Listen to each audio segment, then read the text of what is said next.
in LA, girls, you know. Thank you for joining us for another episode. It's so funny how life works because sometimes someone had always told me that the only thing that is promised in life is change.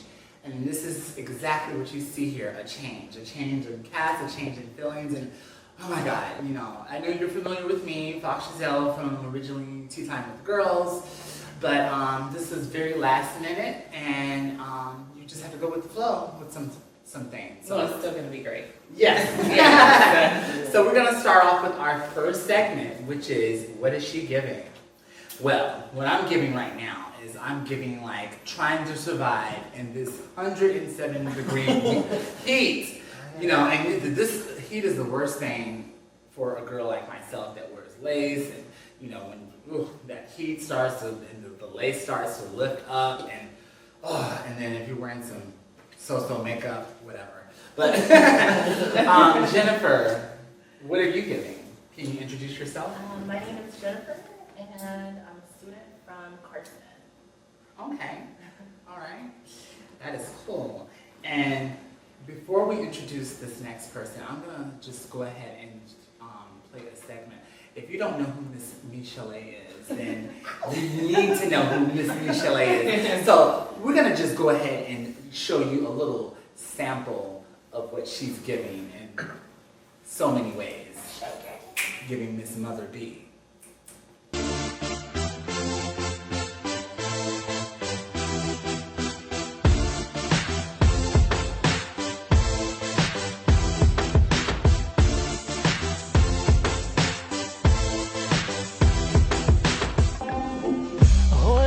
They don't love you like I love you.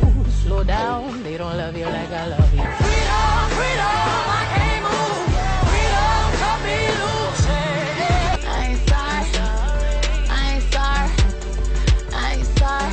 Oh, 6-inch heels. She walked into like nobody's business.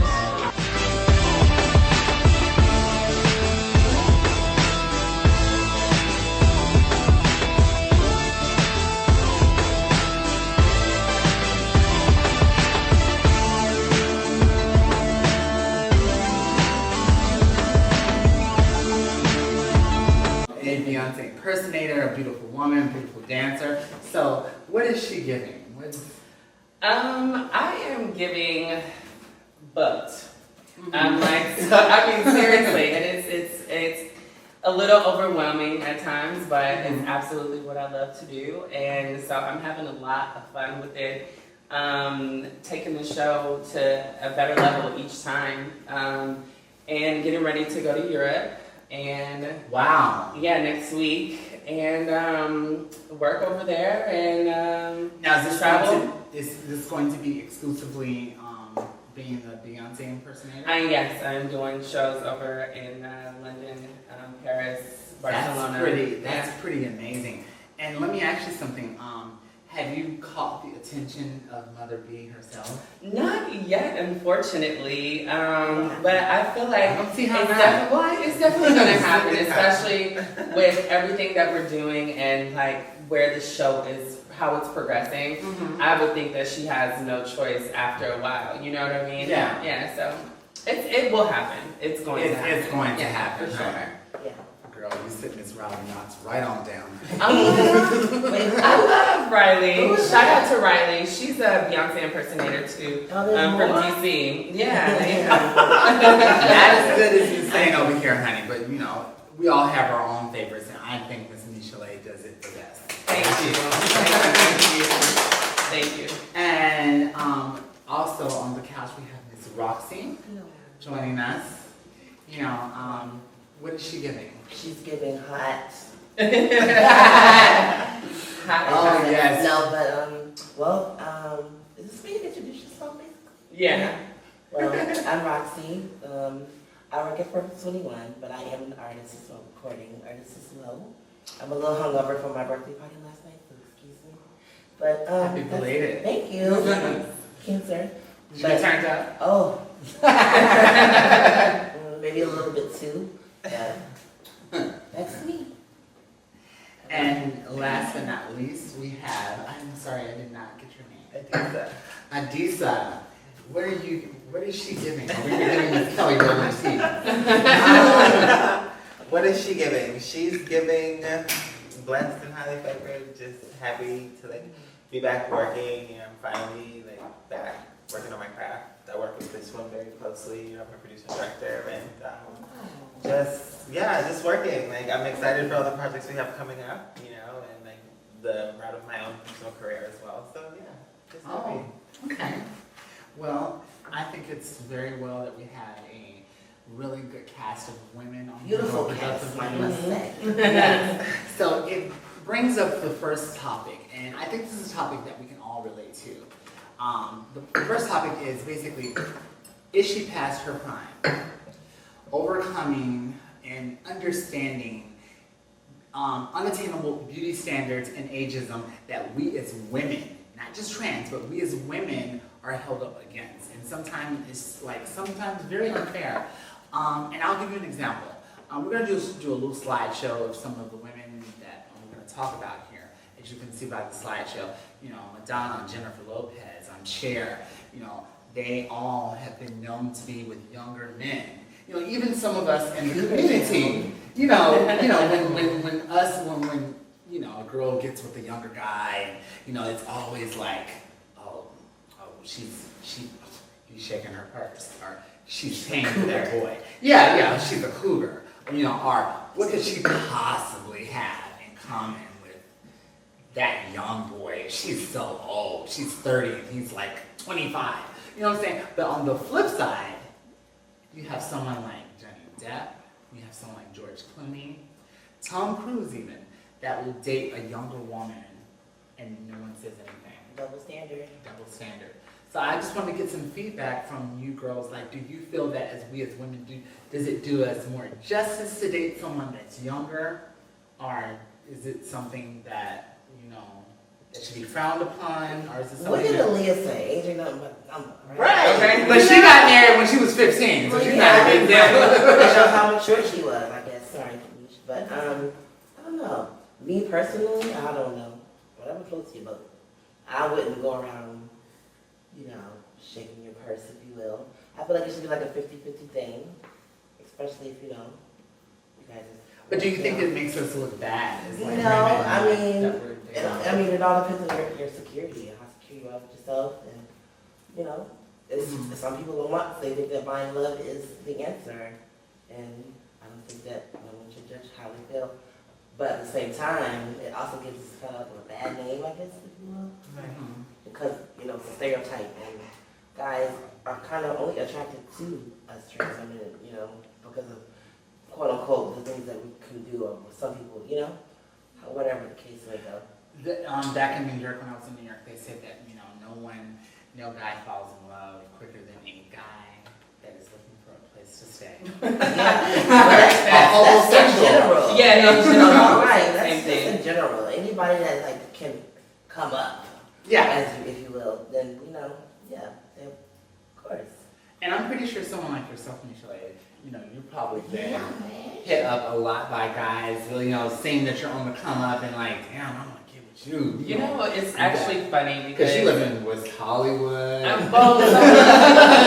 It's interesting because we were having a BMW conversation earlier, and I was like, man, I never wanted to become that person, and I was thinking okay, I'm starting to do better, what I mean, for myself, and now, my DMs are popping, and men are coming out of the woodwork. I'm pretty sure of very high status too. Yeah, so I'm in a relationship now, so I am I just look at it, put it off to the side. Sometimes don't even accept or decline it. I'll just just leave it on, I won't even read it, or put it on red, should I say, because it's a little ego boost, you know what I mean? But my point is that, how when you attain a certain position of power or celebrity, you have to be a little bit more conscious of who you let into your circle, because you just never know what they're there for. I've always tried to make myself humble, be humble, and be accepting of everybody. But the truth is, you really can't, You know what I mean? And so that's what I meant, like, I never wanted to become that person, but it's not bad to become that person because you have to protect yourself. Yeah. Now with dating a younger guy or, you know, a man dating a younger woman, I mean, everybody's gonna always have something to say about everything. I think as long as it's making you happy, then that's all that matters at the end of the day, you know what I mean? And if you're not hurting somebody, then I say go for it. I really don't care about what other people have to say, or if you want to label me a cougar, or, you know what I mean? Or you think that I'm shaking my purse, which I don't condone personally, you know what I mean? Yes, it is a 50-50. I totally agree with you with that. So I say live and let live, you know? Like, get your fucking life. Can I cuss? I'm sorry. Yes, this is tea time, girl. This is not daytime. I mean, well, personally, I think that if we take away the sense of telling someone they're in or out of or past their prime, it lessens the blow of you dating someone that may be older or younger than you. Because prime is a relative term, in my opinion. You know, everyone reaches their prime at a certain time. Like, you may reach your prime 10 years from now, and like you may be in your prime now. That shouldn't determine the type of man that you are with just because of what people deem your beauty to be. And I also believe that, you know, you can be 106 and be the most beautiful woman in the world. It's about how you maintain yourself and your body. You know, I look at people like Angela Bassett, and she's well into age, and she's stunning. Mm-hmm. You get what I mean? Like, She looks better than when she did when she was 30. Right. You know what I mean? So, So it's hard to Right. like put the crossroads of beauty and prime along with dating, because people date for certain reasons, and you never know how those relationships start. So like, it's hard to just say like, oh well, you shouldn't date that person because they're younger than you or they're older than you. I think that's very unfair to say to someone. You had something to say about this too, Jennifer. I don't think it's a double standard, but What would you say your personal views on it? Like, do you think it makes us look bad as women to date someone that's younger? I think it does make people look bad dating someone that's younger, but at the same time, I feel like everyone should be able to date whoever they want.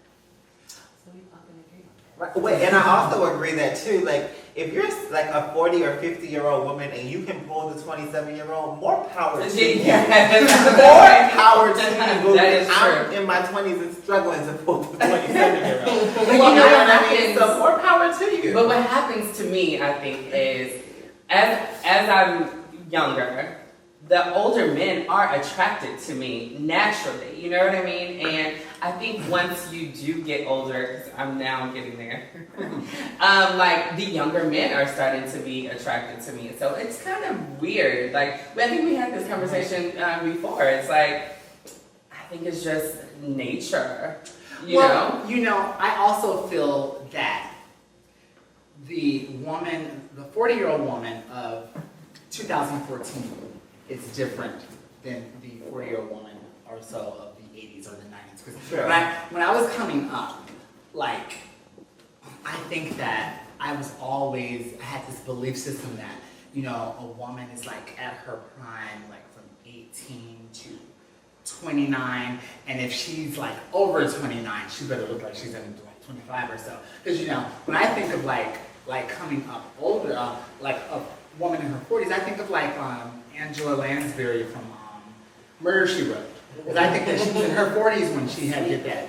You know, and that image of like a 40-year-old has really changed, because you got like women like Evelyn's, on Basketball Wives. Yeah, all those Basketball Wives. And they're all 40 plus, or like almost 40. So And with younger men. With and younger they men. look gorgeous. Miss Shawnee O'Neal, yes. They look amazing. Yes. So, yeah, I mean, Shawnee especially O'Neal with the pulled it. Botox and Shawnee the O'Neal. fillers and things, you know, you can hold on to some things and like without it. Oh, you know what's right? And you know Shawnee, Right, and drink water. and if you really want to get into it, like Shawnee O'Neal, you know, she was kind of like the Black China before there was a Black China, where she did the Shaq.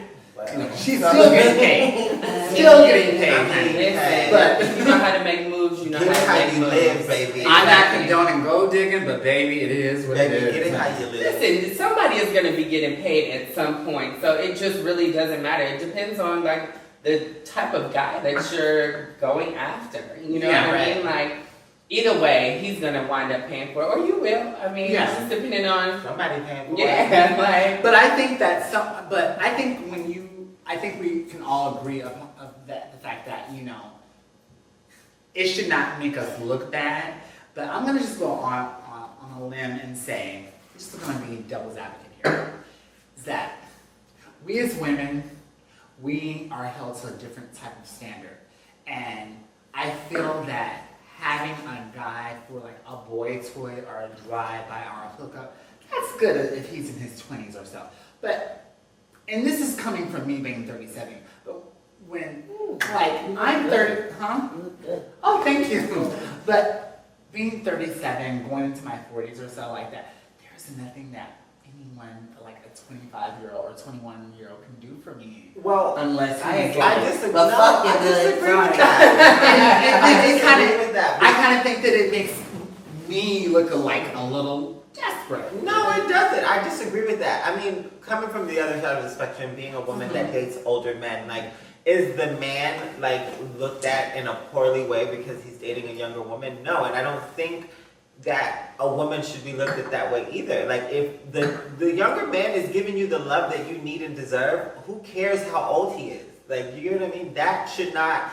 Society, rules, and imagery should not matter when it comes to love. And I think that's the biggest thing we have to, like, focus on. But a lot of men, they mature so late. Yes, And right. But not all of them. There are exceptions to every rule. So depending on. A lot of those exceptions don't want to be with us as trans women, though. That's And because That's a different Yeah. layer to, like... Go ahead. I can't say that that's true though. Because I feel like if the guys that are more mature at a younger age, especially these days, they're open to dating trans more than your 35 and 40-year-olds because it is a different type of human being that was birthed after 1990 even. You know what I mean? So they're a little bit more open-minded. And they're willing to, just give you a shot because you are a human being first. You know what I mean? Yeah, like give they it a shot understand after that. midnight, but before 4 a.m. Oh in my the morning. God! I think it's like, I don't know where these men are that you're talking about because it's just like, I understand what you're saying. And yes, I feel like there's more of them, more so like on the East Coast in Europe, but even that's kind of pushing it. But I still feel that we still have a long way to go as far as like, a guy Dating. stepping on the red carpet with a Sydney Star or a Laverne Cox and saying, "This is my girl." I mean, I don't think we're that far from it. I think that we're moving closer towards something like that. I think that what needs to happen is that there needs to be this sense of, you mentioned this earlier, there needs to be this sense of acceptance for men that date trans women. I think that now that they've accepted us as trans women, they need to accept the men that love us. I always say this, that it's going to take a Lil Wayne or a Chris Brown or a Zac Efron to step on the red carpet with a beat. But at the same time, I mean, sorry, woman, not to trans cut woman. that off, but at the same time, like you just mentioned some names and stuff like that, they tell these people's business, so it makes us look bad, honestly. Because, like you got people, Chris Brown, whoever the hell likes girls like us. But they're scared because you got people like, I'm sorry, I know we're cool too, but whatever, Sydney Star, and and other people that are blabbing about. That don't nobody want to be with us if they're gonna be doing all of that. Even though like all of us don't do that, they make it look bad. So until we Like can, it's taboo. It's, like, yeah. So it's something until that should be shamed. But I think she was with the tranny. But see, no, but I think you're now like perpetuating the stereotype of making it seem like it's not okay for men to date us, when in actuality it should be an open forum about it, so there could be more understanding with pop culture or just society, period. You know what I mean? The fact of the matter is that a man will date a trans woman, right? And so his peers and his family will automatically label him gay. without even knowing what she has in between her legs or what she's doing or they're doing behind closed doors, Yes. you know, even though that's up to them. But all the girls that I know, it's most likely a heteronormative relationship. So she plays her part as a woman and he plays his part as a man when it comes down to that. But they have to get past that thinking, you know, he's gay or he must be getting fucked or, you know, things like that, you know what I mean? When in actuality, it's not even the case. So it comes down to just accepting them now. Yes. You know what I mean? And making it okay to date us. Yeah. But the reason I said that it's going to have to take someone like on a A-list level to come out is because I feel like in our society, we're in a very monkey see, monkey do society. Yeah. It's going to take someone like Chris Brown or, you know, Lil Wayne or someone to step out on the red carpet for these other young men that see them, oh, well, Chris is out there with a bad tranny, then, you know, I want to be a bad tranny. I mean, it's not a coincidence that, you know, you have all these young black boys that want to be with something exotic, something like, that's like Asian or just you know, nothing against you or anything, but something that they consider like A foreign. And Yeah, the exactly. Song, Yeah. The song that came out is like, because particularly black men tend to put every other woman on the pedestal but their own, you know, and yeah, so but it's basically a monkey see, monkey do. They see them doing it, and then I want me a foreign woman too, you know. So I think this brings us to the next topic, which is trans versus drag. And I think this is a topic that's very touchy, as well as a topic that it could go either way. Now, a lot of you guys may be familiar with RuPaul's Drag Race, but you know, yeah. Now, RuPaul's Drag Race has always been known for having drag queens, and I'm gonna just go out and say it, you know. With every season, I believe, Sonique, she came out and said that she was trans. I forgot what season it was. And then there was another girl named Monica Beverly Hills. And one of the things I noticed about people's reaction was like, oh, okay, I can see that happening. But then this time, when someone came out in this last season, like Miss Peppermint, and said that she was trans, you know, if you look at people's reaction, people are like, oh.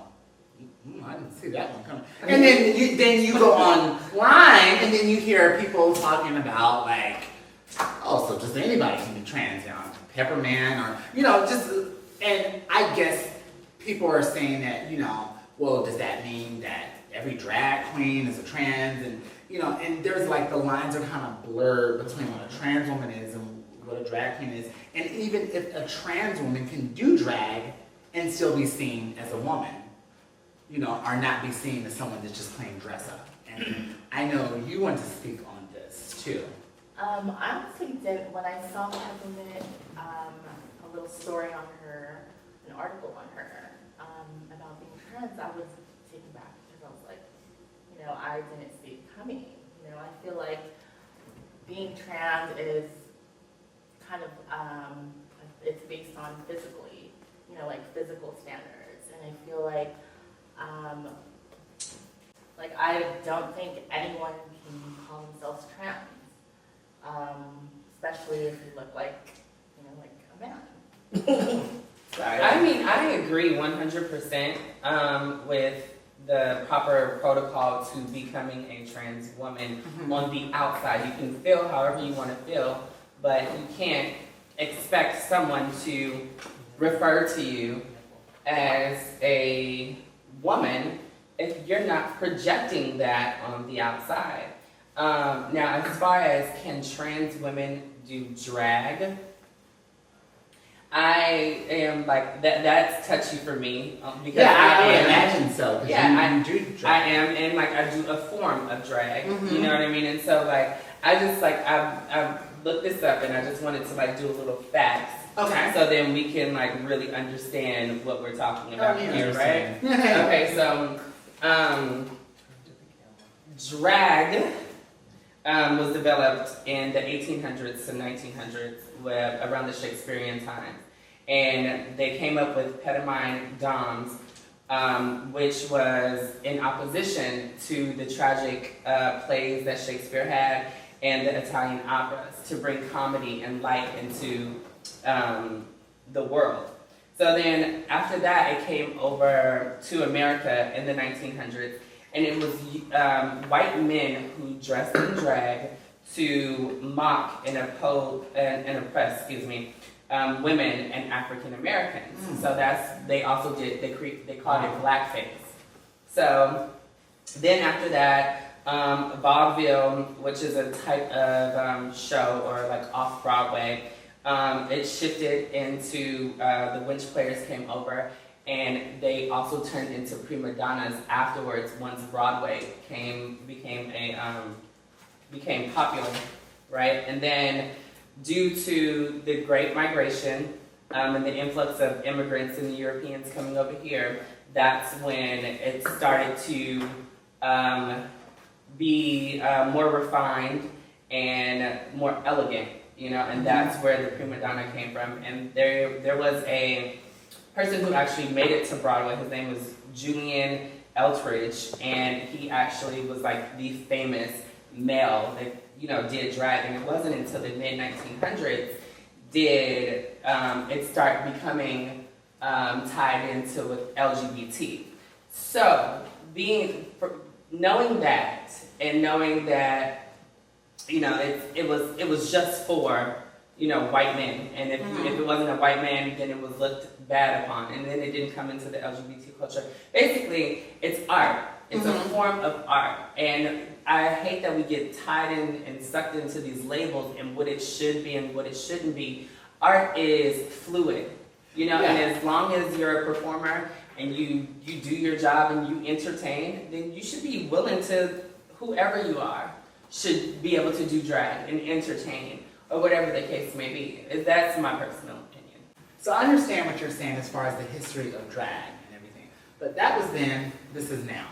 And I think that me also being a performer that did live music, I don't take away from the component that drag is in the art form it is, but I will say that in some ways it has done more harm for me per se than good, because I remember going on certain productions and people, they would just lump me in there with the drag queens and I was doing live music because they didn't know where to put me. And I remember people would ask me like, okay, who are you doing tonight?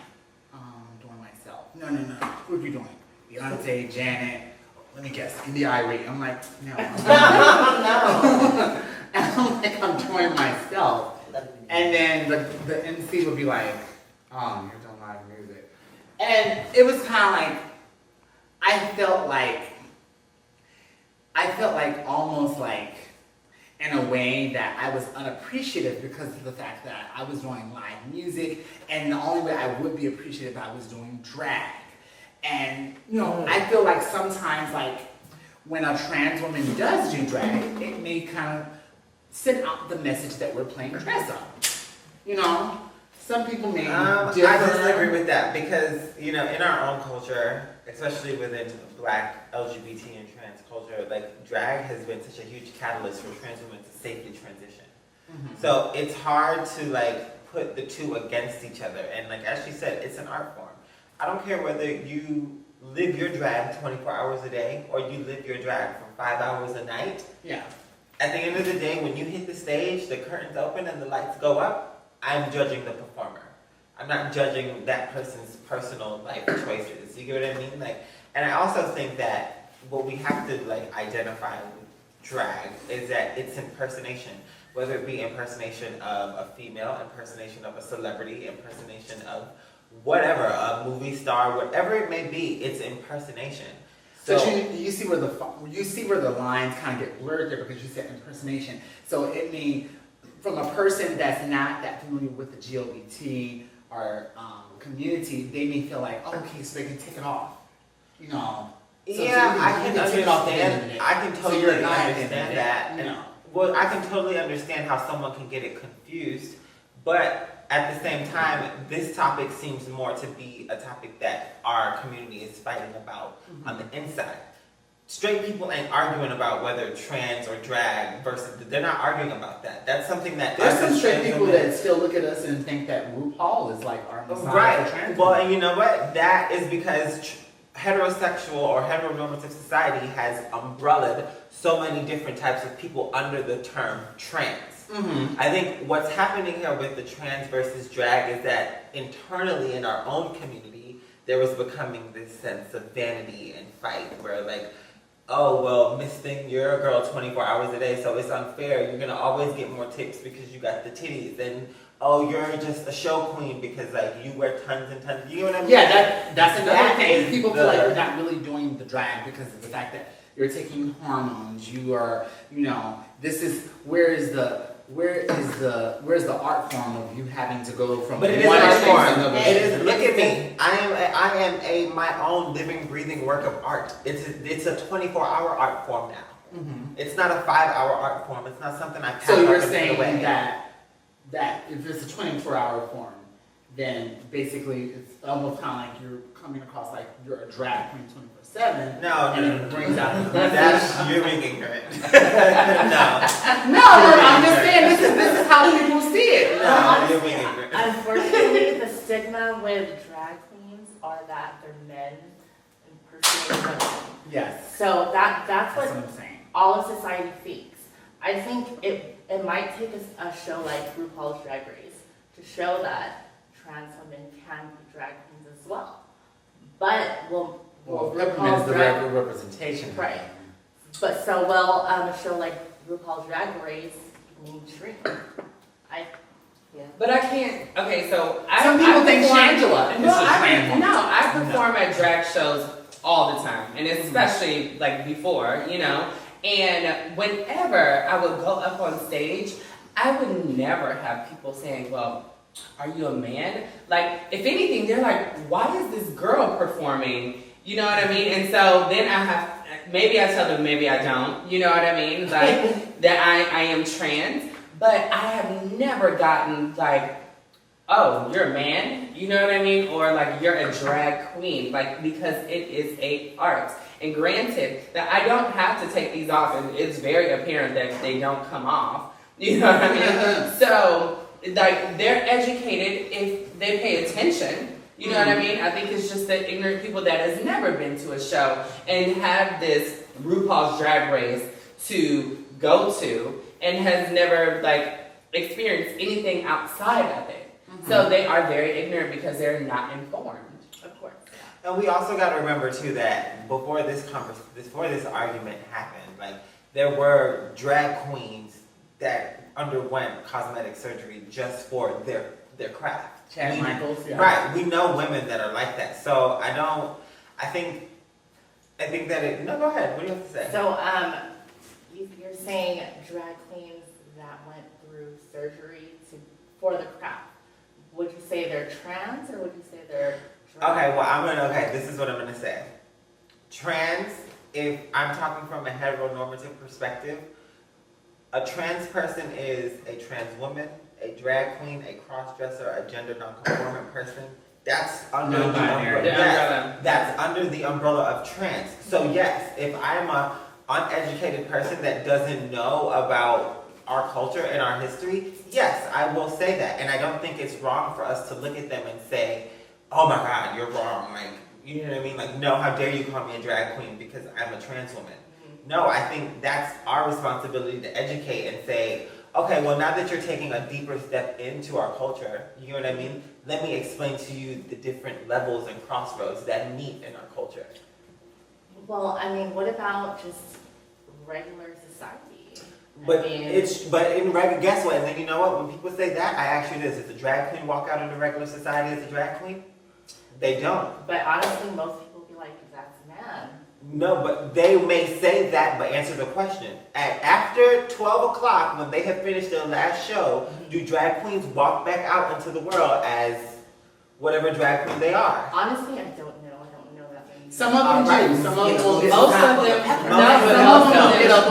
of them don't, and in Most of fact, them don't. most of the drag queens take their makeup off before they even walk through that door. You know, it is not a lifestyle for them. It is a show. It's a performance. You get what I'm saying? So, they sometimes, it gets caught up because it also is into like sex work and prostitution and things like that, and that is like a whole nother scale, you know. Or what I mean? like a butch queen putting on some drag or high you know, heels. a wig just so he can go on casual encounters on Craigslist and get him a piece to come through. And then take it off at night. So then don't you call that drag too? No, but that's a transvestite. That's a like, it's transvestite, for- yeah. Specifically for sex. But see, this is all under the umbrella of trans. I think what we're fighting for is we're looking for our own within the umbrella of trans, so that way us as trans women are not coupled in to all the other spectrums that lie. So then how would you separate that into each Well, subcategory? how would I separate? If it was me personally, I would say that one, everybody sitting on this couch is a woman. I don't think that anyone goes home and takes off anything. I don't think that, you know, whether you're a performer or you're not a performer, I don't think that living your everyday life constitutes as drag. Drag is an art form, and I think that's what we need to focus on the most. You know what I mean? Like, people who dress up at night and, like, you know, are men in their everyday lives and they dress up to go be drag, that is a drag queen. The problem is us as a community, we know, okay, well, that's a drag queen, quote unquote, as some people may call them, dragons. You know what I mean? Yeah. Like, that we know We that. put The shame problem to it. is, we put the shame Exactly. to it, and then we expect society that's just now starting to accept that there is a subculture of sexually fluid and gender fluid people. We expect them to just automatically fall in and feel like we want them to drop into hot water, and we expect it to be like, oh, well, you should know this, and you should know this. You can look at her and see that's a girl, and you can look at her and see that's, like, you know what I mean? Like, we expect that. I think it goes even deeper because even when you look at situations like where I remember, and I still know that this comes under, you just said something that we don't take it off at night, but you know, I remember at one point in time where you, like 10 years ago, you couldn't say that, oh, I'm wearing a gilded or I'm wearing a lacy, and you have to, oh, I'm wearing a weave, because someone will be so quick to say, you're wearing a wig, oh, you're a drag queen, you're only real trans women, you know, once you become a trans woman, you have to, you know, get a weave done or wear your own hair, because That's a stigma. that's a stigma, the wig shaming, and, oh, you're wearing a wig and everything, and even like when I've like worn my natural hair, and people tell me, like, why don't you wear your natural hair, and it's like, it's very boring, and I'm just looking. Yeah, I mean, but you have regular females that wear wigs. Right. They're wigglers. Mother Wendy. I mean, All the girls on Instagram, every basketball wife. like all day today, you know, you have biological cisgender women who wear lashes that I would never wear because they look like bat wings, you know, the full makeup, I mean, piled on and everything, so it is a look, Yes. you know, today. So I Like, you don't qualify as being a basketball wife if you don't have like drag makeup. Yeah, Basically. sure. Yeah. Get it from Like Basically. like eyeshadow, makeup, you know, but sickening then again, lacy in it. it's art. Yeah. So, you know, and it's all, I mean, I just personally think the drag versus trans fight is an internal fight, and Yeah. we shouldn't make it a societal I fight. didn't know we Yeah. had war. Yeah. Honestly, I don't think that trans and drag queens are, you know, added within one another. I just think that to society, you know, where is the line between trans and drag? It confuses Exactly. a lot of people. The funny And it thing makes it brings out to the question, like I said, that we go home and we take it off. Right. Well, the funny thing is, so this is a Beyonce impersonator who also happens to be a trans woman who also started out in drag. When she goes home, she takes off Beyonce. Yes.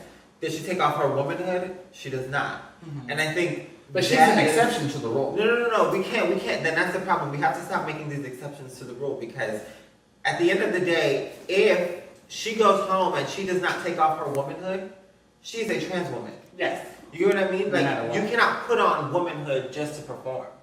We and I think us as trans women have to respect ourselves a lot more to understand that our fight for womanhood is much more than like performing as a drag queen. Yeah. You know what I mean? absolutely. But personally, I didn't think they're doing drag at all. I just thought you were performing. So. I Well, get what you're saying though. I don't. well, I know the last topic that we're going to talk about is, since we're talking about this, brings it back together. And this is very touchy here. And there's this woman by the name of Xenia Jones. I don't know if we have a clip to show of her. We're gonna just play this clip that they played on Fox News here. A transgender activist called Zinnia Jones recently lit into straight men because so few of them seem to want to date other biological men who are transgender. Jones tweeted this: "I don't see a problem with telling straight guys who are exclusionary of trans women partners that they should try to work through that." Jones added this: "These angly declarations that they have some absolute right not to be with trans women are just misplaced and inappropriate. Some absolute right to date who you want. You thought you had such a right. Silly you. Your personal romantic preferences are no longer your own. They're now an extension of your political preferences, and they are therefore public property. So if you're a biological man who prefers biological women, you are a bigot. Now laugh if you want, but like virtually everything that seems too absurd or too ugly or totalitarian to be real, it'll almost inevitably become a mainstream cause for the left at some point. And then what?" Okay, so as you saw that clip, this transgender activist, very controversial in her own way, actually started a conversation in the community, and she alluded to the fact in her tweet that if a man is attracted to women, if he's a heterosexual identified, and then he decides not to date a trans woman, then he's been bigot. That's being transphobic. And then I think that a lot of people, will look at this and they say, well, goddamn, when will it end? Because there's certain places in New York where certain laws that have been passed where you can be fired for misgendering someone, accident. And then, restrooms, we share restrooms with women. So I know some people feel as though that we're forcing our trans on them.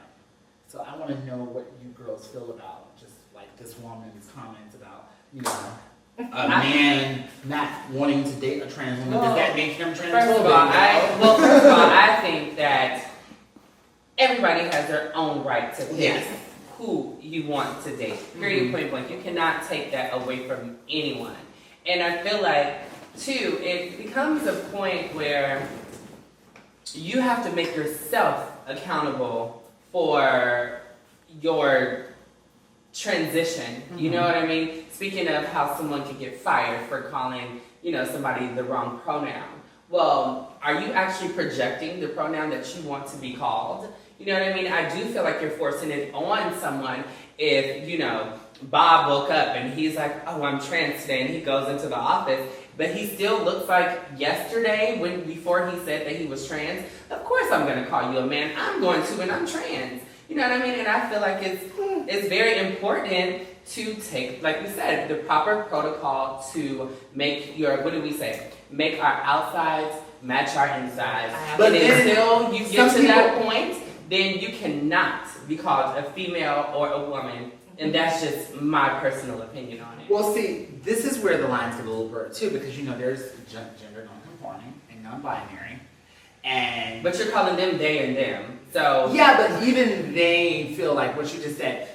She may be Samantha on Monday, and then she goes to work on Wednesday with a full beard. And you cannot she still wants to use the women's restroom. You're confusing people. You cannot do that. So that's like pick. Just pick one, please, because. But then someone's gonna say, "Who are you to bully someone gender?" I know. I kind of get but that. how can you? Yeah, it gets seriously. very But how can you say that to somebody that I want you to address me as such and such today, and like something else the next day? It's not okay. Like that's too much for me to even keep up with. You know what I mean? Like. Well, I personally think that that's more of a liberal view, whereas things are based on emotion and feeling, whereas I feel like things should be based on fact and logic. So I don't understand a gender nonconformist that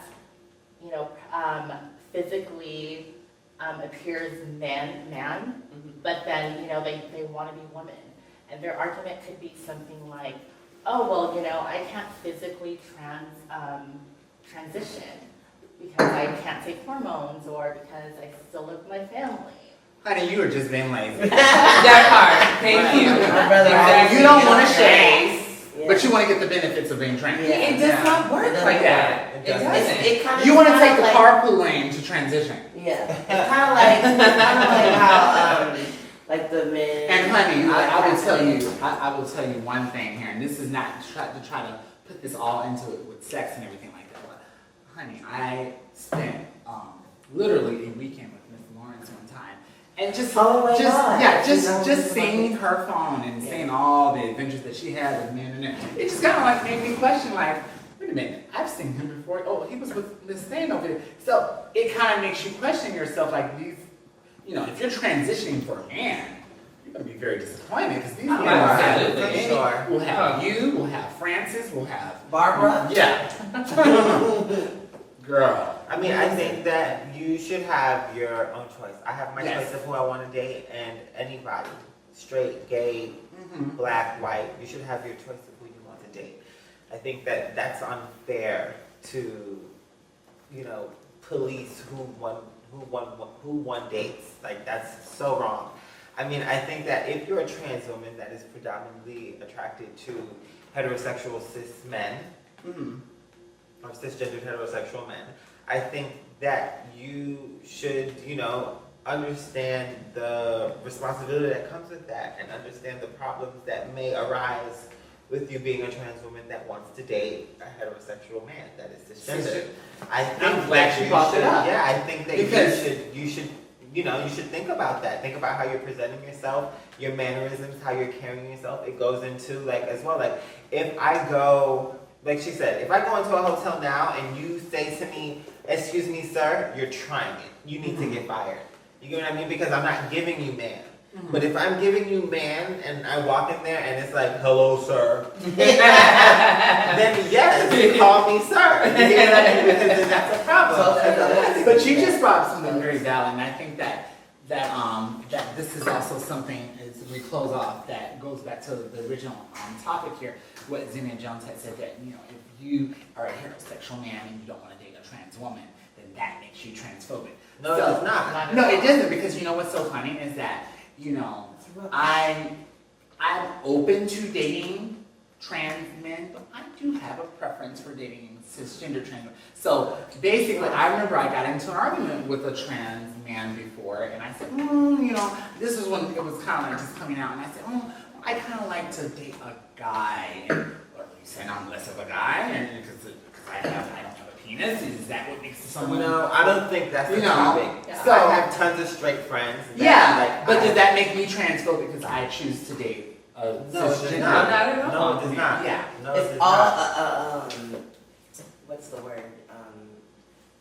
I call Preference? this too. No, it's a contradiction a little bit sometimes.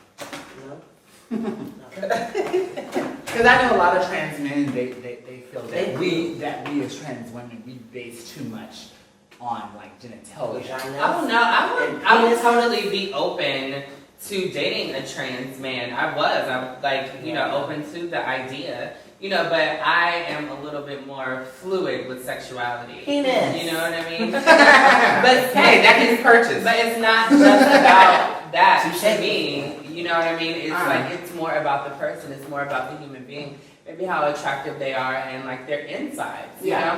While like you may think that, you know, some people think that you become a trans woman to date the trade or because you want to date that man, but you have lesbians that are, trans women that are lesbians or that are just into, you know, other trans people. It's so many different things that you could be into. You know what I mean? Excuse me. So I think this kind of ties this up that, you know, yes, Ms. Zinnia Jones, if you're watching this, you know. Girl, you're crazy. You're wrong, girl. You're wrong. Stop. Thank you. You're wrong. Yes, Sorry, you're wrong. Forcing your transes on someone else is no different than forcing your religion. Right, or exactly, Forcing right. your views on someone. Right. Oh, you're going to see this my way. And if you don't see it my way, you're being The highway. hateful. You know what I'm saying? So I think that's where that ties that up. So this pretty much wraps up another episode of Tea Time LA. I think we've had a great conversation. We've actually started some great dialogue, even though we've had some opposing views here. And I think that this goes without saying that before you make the conscious decision to, you know, shun someone for doing drag or, basically even try to make someone or demonize them because they don't, you don't see things my way because I'm trans and, trying to use something that most people will see as a social handicap for a come up. You should probably look at it and think about like the bigger picture and how and what it's going to convey. Because we definitely don't want to get to the point where people feel as though that, and I even feel this way sometimes too. I think there's sometimes that we as trans people can be very too sensitive. But we don't want to get to that point to where people feel like they're walking around eggshells around us. So like, I can't say this. Yeah. What do you prefer to be called? You know what I'm saying? So it's just like, Well, I think we should be open to have the conversations and not get offended. Yeah. Is the biggest thing. what did you call me? Oh my God, Exactly. No. you misgendered me. I'm always That is an open. act of violence. I'm always open. That is to an act of questioning violence. the person before you go crazy. Yeah. You know what I mean? Like, because it just makes you look worse. Honestly. You And know? a lot of activists, I feel like they are very like trigger happy when it comes to this thing. See, but They're very quick to say, if you do not pay me and I'm a trans woman, or you disrespect me and call me a man, that is an act of violence and you are transphobic and you should be called, girl, If you bye. look out, Girl, bye. It's not that serious. No, in our, if it walks like a man, it looks like a man, It's a man. See, but at the same time, like, at what point do people have to give in to these delusions of other people? Like, why do I have to contribute to you? Why do you have to contribute to me? Your curiosity. Right, like, well, basically, why would you have to contribute? No, why would I have to contribute to your delusion? Why do I have to call you a woman when clearly you're presenting as a man? So. Touche. I Because I have to give education like on people at work. Like, they don't automatically know. Like, I get questions like, you have kids or you know? And I'm like, no, I can't. I'm like, well, why? You know, and that's when I'll get into it because these are like all like straight people that I work with. And mostly girls, female, cisgender women at that. So, I don't know, it's just a little different. Black cisgender woman? Huh? Black cisgender? All races, black, Oh, okay. white, Russian. I do work with like 2 African American girls, and they're like, you know, but not everybody at work knows, but you know, like the people that I'm cool with and are kind of like intrigued by it, like, you know, it's like, oh wow, it's always a positive, oh, it's different. So I mean, it's all in the person, you know. So I kind of get what you're saying on that, and then I'm in the middle. And also too, it's all about how you carry. How you carry yourself. Yes. Yeah, I strongly believe in that's that. right. It's Yeah. all about how you carry Social yourself. notes. You could be a brick and carry yourself Like like a a woman. woman. Yeah, that's Okay. So at the end of the day, I think this goes without saying, let's practice love, not labels. Absolutely. All right.